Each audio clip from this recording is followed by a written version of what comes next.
धोबी और गधे की कहानी। नमस्कार दोस्तों, आपका स्वागत है इस ज्ञान से भरी कहानी में।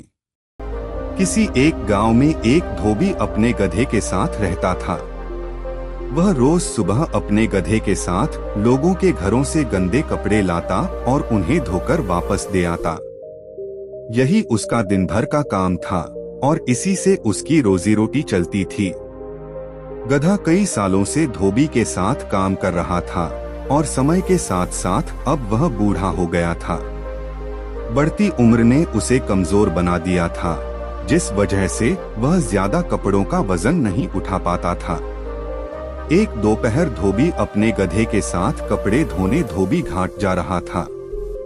धूप तेज थी और गर्मी की वजह से दोनों की हालत खराब हो रही थी। गर्मी के साथ साथ कपड़ों के अधिक वजन के कारण गधे को चलने में परेशानी हो रही थी। वो दोनों घाट की तरफ जा ही रहे थे कि अचानक गधे का पैर लड़खड़ाया और वह एक गहरे गड्ढे में गिर गया। अपने गधे को गड्ढे में गिरा देख धोबी घबरा गया और उसे बाहर निकालने के लिए उपाय करने लगा। बूढ़ा और कमजोर होने के बावजूद गधे ने गड्ढे से बाहर निकलने में अपनी सारी ताकत लगा दी, लेकिन गधा और धोबी दोनों नाकामयाब रहे। धोबी को इतनी मेहनत करते देख कुछ गांव वाले उसकी मदद के लिए पहुंच गए, लेकिन कोई भी उसे गड्ढे से बाहर नहीं निकाल पाया। तब गांव वालों ने धोबी से कहा कि गधा अब बूढ़ा हो गया है, इसलिए समझदारी इसी में है कि गड्ढे में मिट्टी डालकर उसे यहीं दफना दिया जाए। थोड़ा मना करने के बाद धोबी भी इस बात के लिए राजी हो गया। गांव वालों ने फावड़े की मदद से गड्ढे में मिट्टी डालना शुरू कर दिया। जैसे ही गधे को समझ आया कि उसके साथ क्या हो रहा है, तो वह बहुत दुखी हुआ और उसकी आंखों से आंसू निकलने लगे। गधा कुछ देर चिल्लाया, लेकिन कुछ देर बाद वह चुप हो गया। अचानक धोबी ने देखा कि गधा एक विचित्र हरकत कर रहा है। जैसे ही गांव वाले उस पर मिट्टी डालते, वह अपने शरीर से मिट्टी को नीचे गड्ढे में गिरा देता और उस मिट्टी के ऊपर चढ़ जाता। ऐसा लगातार करते रहने से गड्ढे में मिट्टी भरती रही और गधा उस पर चढ़ते हुए ऊपर आ गया।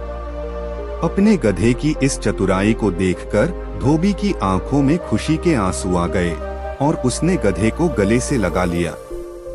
कहानी से सीख। बच्चों, धोबी का गधा कहानी से हमें यह सीख मिलती है कि मुश्किल से मुश्किल परिस्थिति में भी आप अपनी बुद्धि का प्रयोग कर कठिनाइयों को पार कर सकते हैं। मूर्ख, साधु और ठग। नमस्कार दोस्तों, आपका स्वागत है इस ज्ञान से भरी प्रेरणादायक कहानी में। एक बार की बात है, किसी गांव में एक साधु बाबा रहा करते थे। पूरे गांव में वह अकेले साधु थे जिन्हें पूरे गांव से कुछ न कुछ दान में मिलता रहता था। दान के लालच में उन्होंने गांव में किसी दूसरे साधु को नहीं रहने दिया और अगर कोई आ जाता था तो उन्हें किसी भी प्रकार से गांव से भगा देते थे। इस प्रकार उनके पास बहुत सारा धन इकट्ठा हो गया था। वहीं एक ठग की नजर कई दिनों से साधु बाबा के धन पर थी। वह किसी भी प्रकार से उस धन को हड़पना चाहता था। उसने योजना बनाई और एक विद्यार्थी का रूप बनाकर साधु के पास पहुंच गया। उसने साधु से अपना शिष्य बनाने का आग्रह किया। पहले तो साधु ने मना किया, लेकिन फिर थोड़ी देर बाद मान गए और ठग को अपना शिष्य बना लिया। ठग साधु के साथ ही मंदिर में रहने लगा और साधु की सेवा के साथ साथ मंदिर की देखभाल करने लगा। ठग की सेवा ने साधु को खुश कर दिया, लेकिन फिर भी वह ठग पर पूरी तरह विश्वास नहीं कर पाया। एक दिन साधु को किसी दूसरे गांव से निमंत्रण आया और वह शिष्य के साथ जाने के लिए तैयार हो गया। साधु ने अपने धन को भी अपनी पोटली में बांध लिया। रास्ते में उन्हें एक नदी मिली। साधु ने सोचा कि क्यों न गांव में प्रवेश करने के पहले नदी में स्नान कर लिया जाए। साधु ने अपने धन को एक कंबल में छुपाकर रख दिया और ठग से उसकी देखभाल करने का बोलकर नदी की ओर चले गए। ठग की खुशी का ठिकाना नहीं रहा। उसे जिस मौके की तलाश थी वो मिल गया। जैसे ही साधु ने नदी में डुबकी लगाई, ठग सारा सामान लेकर भाग खड़ा हुआ। जैसे ही साधु वापस आया, उसे न तो शिष्य मिला और न ही अपना सामान। साधु ने ये सब देखकर अपना सिर पकड़ लिया। कहानी से सीख।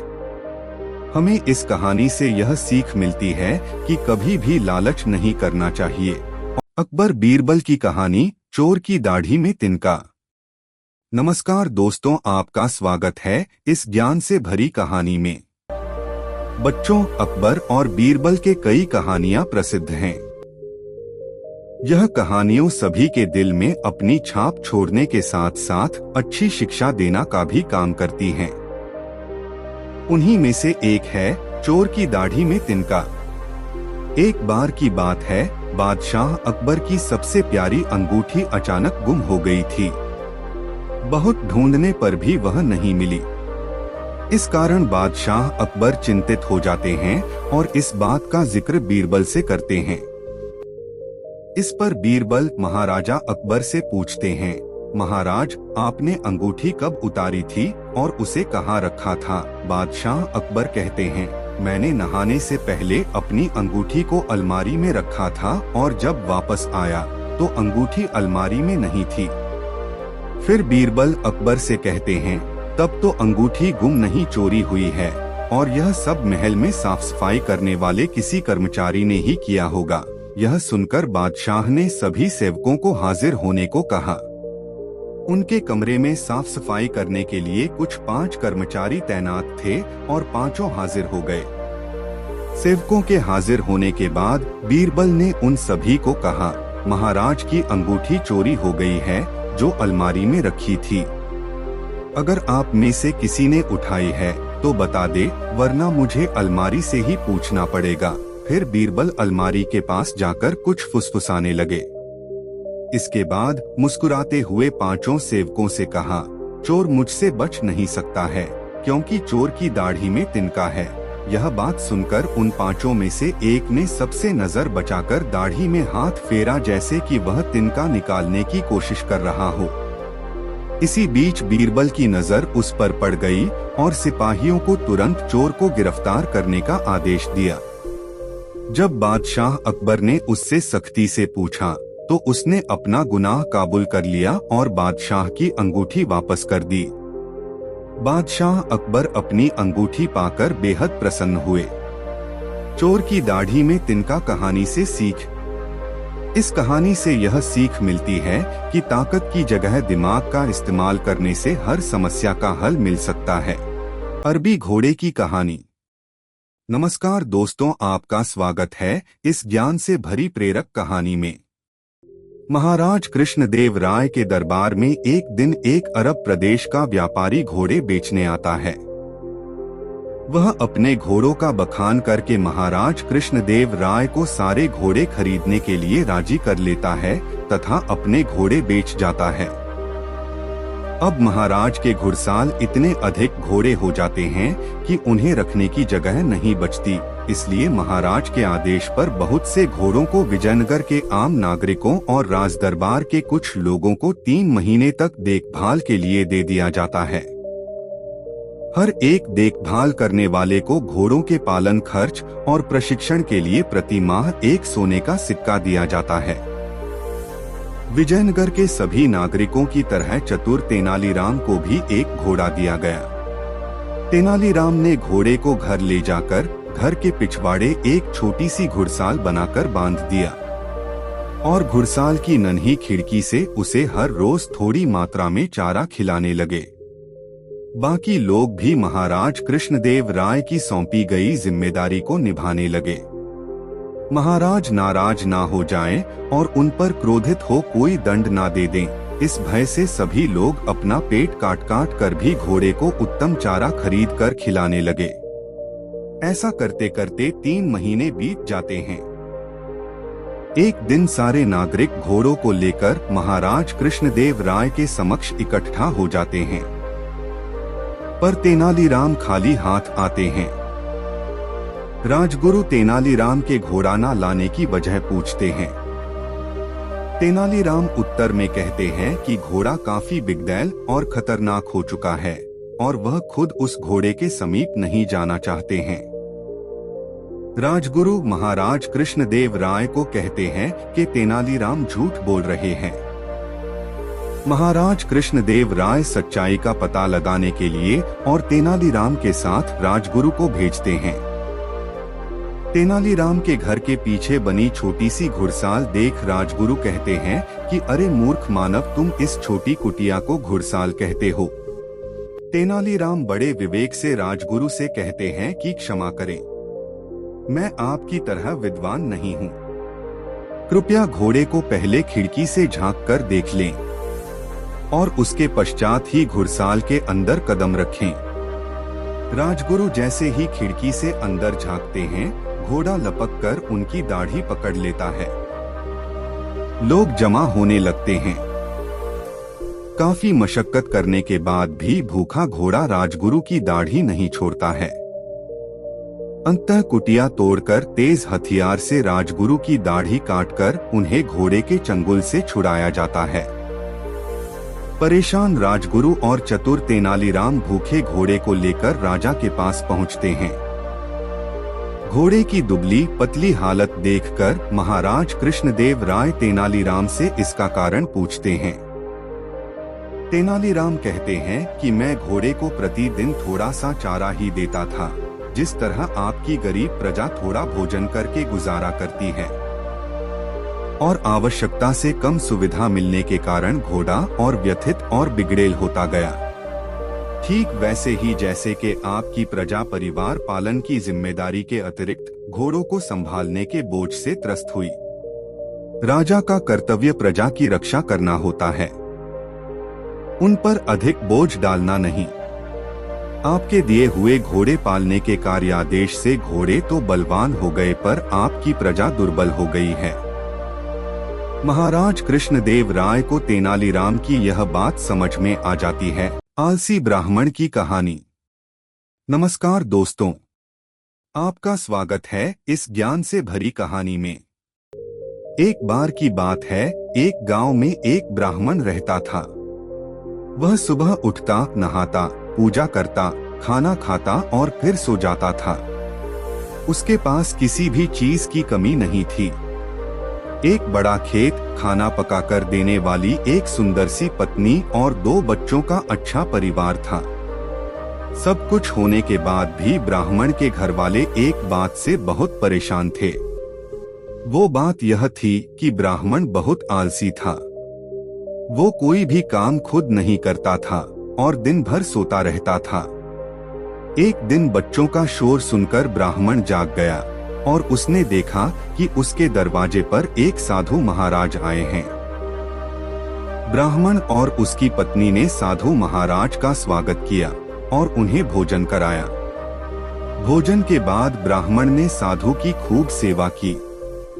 साधु महाराज उनकी सेवा से बहुत प्रसन्न हुए और उन्हें वरदान मांगने को कहा। ब्राह्मण ने वरदान मांगा कि मुझे कोई भी काम न करना पड़े और मेरी जगह कोई और मेरा काम कर दे।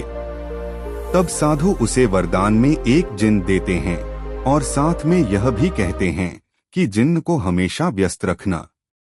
अगर उसे काम नहीं दिया तो वो तुम्हें खा जाएगा। वरदान पाकर ब्राह्मण मन ही मन बहुत खुश हुआ और साधु को आदर के साथ विदा किया। साधु के जाते ही वहां एक जिन्न प्रकट हुआ। पहले तो ब्राह्मण उसे देखकर डर जाता है, लेकिन जैसे ही वो ब्राह्मण से काम मांगता है, तब ब्राह्मण का डर दूर हो जाता है और वो उसे पहला काम खेत जोतने का देता है। जिन्न वहां से गायब हो जाता है और ब्राह्मण की खुशी का ठिकाना नहीं रहता। कुछ ही देर में जिन्न फिर आ जाता है और बोलता है कि खेत जोत दिया, दूसरा काम दीजिए। ब्राह्मण सोचता है कि इतना बड़ा खेत इसने इतनी जल्दी कैसे जोत दिया। ब्राह्मण इतना सोच ही रहा था कि जिन्न बोलता है कि जल्दी मुझे काम बताओ, नहीं तो मैं आपको खा जाऊंगा। ब्राह्मण डर जाता है और बोलता है कि जाकर खेतों में सिंचाई करो। जिंद फिर वहां से गायब हो जाता है और थोड़ी ही देर में फिर आ जाता है। जिंद आकर बोलता है कि खेतों की सिंचाई हो गई, अब अगला काम बताइए। ब्राह्मण एक एक कर सभी काम बताता जाता है और जिंद उसे चुटकियों में पूरा कर देता है। ब्राह्मण की पत्नी यह सब देख रही थी और अपने पति के आलसीपन पर चिंता करने लगी। शाम होने के पहले ही जिंद सभी काम कर देता था। सब काम करने के बाद जिन्न ब्राह्मण के पास आ जाता और बोलता कि अगला काम बताइए, नहीं तो मैं आपको खा जाऊंगा। अब ब्राह्मण के पास कोई भी काम नहीं बचा जो उसे करने के लिए कह सके। उसे चिंता होने लगी है और वह बहुत डर जाता है। जब ब्राह्मण की पत्नी अपने पति को डरा हुआ देखती है तो अपने पति को इस संकट से निकालने के बारे में सोचने लगती है। वह ब्राह्मण से बोलती है कि स्वामी, अगर आप मुझे वचन देंगे कि आप कभी आलस नहीं करेंगे और अपने सभी काम खुद करेंगे तो मैं इस जिंद को काम दे सकती हूँ। इस पर ब्राह्मण सोचता है कि पता नहीं यह क्या काम देगी। अपनी जान बचाने के लिए ब्राह्मण अपनी पत्नी को वचन दे देता है। इसके बाद ब्राह्मण की पत्नी जिन्न से बोलती है कि हमारे यहाँ एक कुत्ता है, तुम जाकर उसकी पूंछ पूरी सीधी कर दो। याद रखना उसकी पूंछ एकदम सीधी होनी चाहिए। जिंद बोलता है कि अभी यह काम कर देता हूँ। यह बोलकर वह वहां से चला जाता है। लाख कोशिश के बाद भी वह कुत्ते की पूंछ सीधी नहीं कर पाता और हार मान लेता है। हारकर जिंद ब्राह्मण के यहाँ से चला जाता है। उस दिन के बाद से ब्राह्मण अपने आलस को छोड़कर सभी काम करने लगता है और उसका परिवार खुशी खुशी रहने लगता है। कहानी से सीख, हमें कभी आलस नहीं करना चाहिए।